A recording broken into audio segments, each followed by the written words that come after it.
নমস্কার, সনাতন ধর্মকথা চ্যানেলে আপনাদের সবাইকে স্বাগত। আজ পৌষ মাসের 13 তারিখ সোমবার, শুক্লপক্ষের দশমী তিথি। মহাভারতের আদি পর্বের 190তম অধ্যায়ের অন্তিম অংশ। শ্রীকৃষ্ণের মধ্যস্থতায় যুদ্ধ নিবারণ পর্ব শুরু করব। নারায়ণং নমস্কৃত্য নরং চৈব নরোত্তমং দেবীং সরস্বতীং ব্যাসাং ততো জয়মুদীরয়েৎ।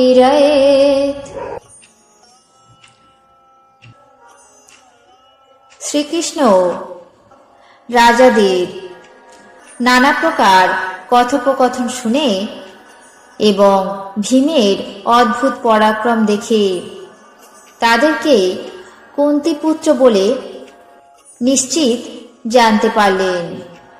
পরে রাজাদেরকে সম্বোধন করে বিনয়ের সঙ্গে বললেন, হে রাজাগণ, এরাই রাজকুমারীকে ধর্মত লাভ করেছেন। তোমরা ক্ষান্ত হও, আর যুদ্ধের কোনো প্রয়োজন নেই। রাজাগণ শ্রীকৃষ্ণের অনুনয়ে সংগ্রাম থেকে বিরত হয়ে নিজ নিজ রাজ্যে প্রস্থান করলেন। আজ রঙ্গস্থলে ব্রাহ্মণ জয়ী হয়েছেন এবং পাঞ্চালী ব্রাহ্মণের বিবাহিতা স্ত্রী হলেন।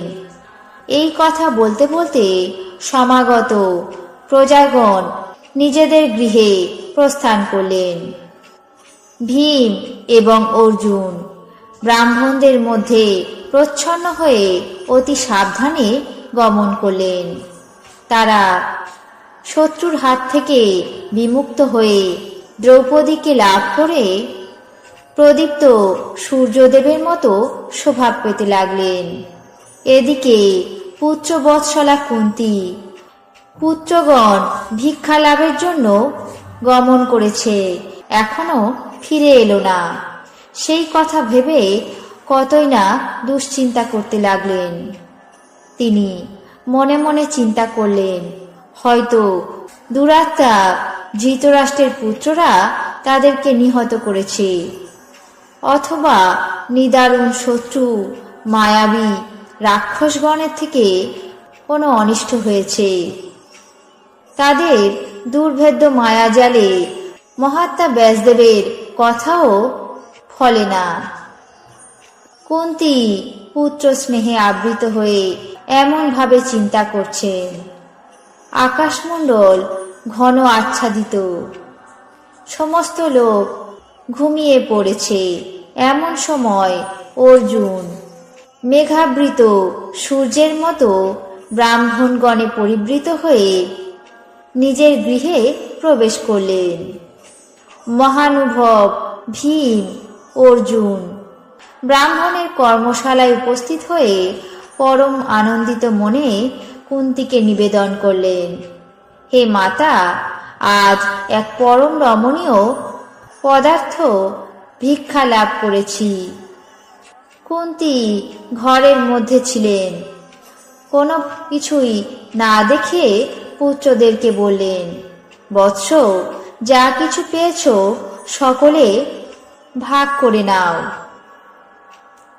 তারপর কৃষ্ণাকে দেখে বললেন, আমি কি কুকর্ম করলাম?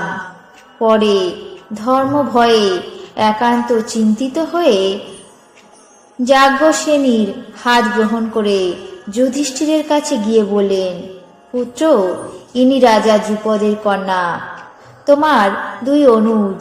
একে ভিক্ষা পেয়েছে বলে আমার কাছে উপস্থিত করেছে। আমি অসাবধানতার বশে আজ্ঞা দিয়েছি যে তোমরা সকলে একে ভাগ করে নাও। এখন যাতে আমার কথা মিথ্যা না হয় এবং কোনো অধর্ম দ্রুপদ কুমারীকে স্পর্শ যাতে না করতে পারে এমন বিধান করো। যুধিষ্ঠির মায়ের কথা শুনে কিছুক্ষণ চিন্তা করে কুন্তিকে আশ্বাস দিয়ে অর্জুনকে বললেন, হে পার্থ, যাজ্ঞসেনী তোমার জয়লব্ধ বস্তু, তোমাকে ইনি বরমাল্য দিয়েছেন, সুতরাং অগ্নি সাক্ষী করে তুমি একে বিবাহ করো।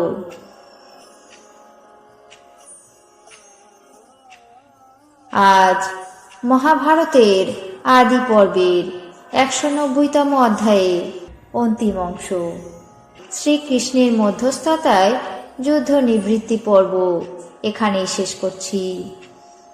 বাকি অংশ আগামী পর্বে পাঠ করে শোনাব। এখন জেনে নেব আজকের দিনের 12টি রাশির রাশিফল। মেষ, পারিবারিক অশুভ। বৃষ, কর্তব্যে ত্রুটি। মিথুন, প্রাপ্তিতে বাধা। কর্কট, রমণী প্রীতি। সিংহ, আশাভঙ্গ। কন্যা, প্রবাসে সাফল্য। তুলা, জয়লাভ। বৃশ্চিক, শুভ প্রয়াস। ধনু, ঈর্ষান্বিত। মকর, সম্পত্তি উদ্ধার। কুম্ভ, ঘৃণাভাব। মীন, লাভের আশা। এই ছিল আজকের দিনের 12টি রাশির রাশিফল। আপনাদের কেমন লাগলো তা অবশ্যই কমেন্ট বক্সে জানাবেন। চ্যানেলটিকে সাবস্ক্রাইব করবেন, লাইক করবেন, শেয়ার করবেন। ধন্যবাদ।